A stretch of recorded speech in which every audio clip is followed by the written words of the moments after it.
the computer virus that destroyed real nuclear equipment. For decades, cyber attacks were thought of as harmless digital crimes. Stolen data, defaced websites, stolen passwords. Then, in 2010, the world learned a shocking truth. A computer virus had physically destroyed nuclear equipment. No bombs were dropped, no missiles were launched. The damage was caused entirely by lines of code. The name of that virus was Stuxnet. A discovery that changed cyber history. In June 2010, cybersecurity firm VirusBlock Auta discovered a highly unusual malware spreading among computers in Iran. At first, it didn't look dangerous. It didn't steal money. It didn't demand ransom.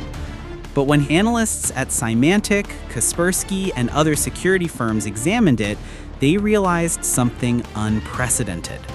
Stuxnet wasn't built to attack computers. It was built to attack machines. Specifically, industrial equipment inside Iran's Natanz nuclear facility. The target: uranium enrichment.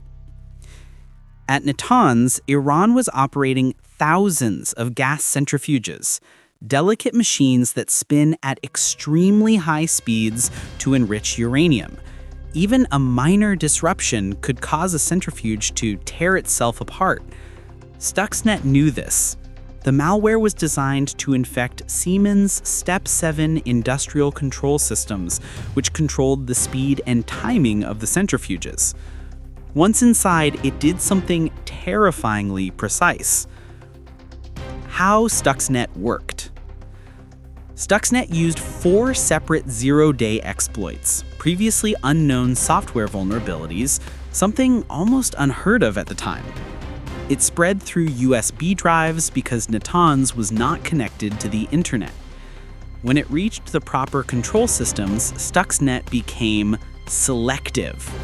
It only activated if it detected specific Siemens controllers, specific configurations, specific centrifuge speeds. When those conditions were met, Stuxnet began its attack. It secretly changed the rotation speed of centrifuges, speeding them up, then slowing them down, damaging them physically. At the same time, it fed fake normal data back to Iranian engineers, making everything appear fine. Machines were destroying themselves while monitoring screens showed normal operation. Real-world damage. Between 2009 and 2010, nearly 1,000 centrifuges at Natanz were taken offline or destroyed. Iran publicly admitted to technical problems, but did not initially understand the cause. This marked the first confirmed instance in history where malware caused physical destruction of critical infrastructure. Cyber war had become real war. Who built Stuxnet? No country officially claimed responsibility, but investigations by journalists David E. Sanger and others revealed strong evidence that Stuxnet was a joint operation by the United States and Israel, known internally as Operation Olympic Games. The goal was not chaos, it was delay. By sabotaging centrifuges, Stuxnet likely set Iran's nuclear program back months or even years without open warfare.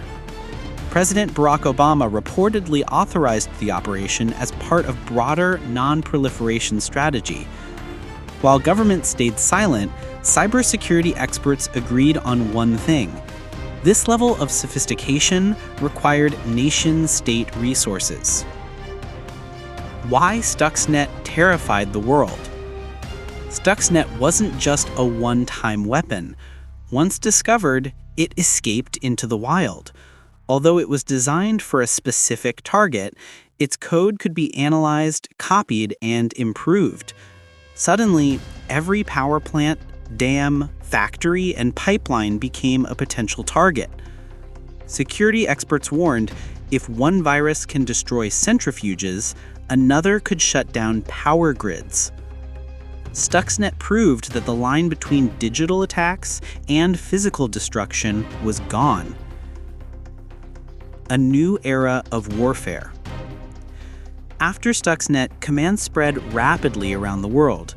Nations invested billions into offensive and defensive cyber capabilities. The battlefield had changed. Wars no longer required soldiers crossing borders, they required programmers writing code in silence. The Stuxnet attack reshaped military strategy, international law, and global security planning. It also raised ethical questions that still have no clear answers. Is a cyber attack an act of war? Who is responsible when code causes physical harm? How do you defend against an enemy you can't see? The lasting legacy. Today, Stuxnet is studied in military academies, cybersecurity courses, and intelligence agencies worldwide. It remains the most famous example of cyber weaponry used against real-world infrastructure. What began as a quiet piece of malware became a turning point in modern history. A lesson from the digital age. For most of human history, weapons were loud, visible, and unmistakable. Stuxnet was silent. No explosions, no warning sirens. Just broken machines and confused engineers. It proved a simple truth of the modern world. The most powerful weapons of the future may never fire a single bullet, only a line of code.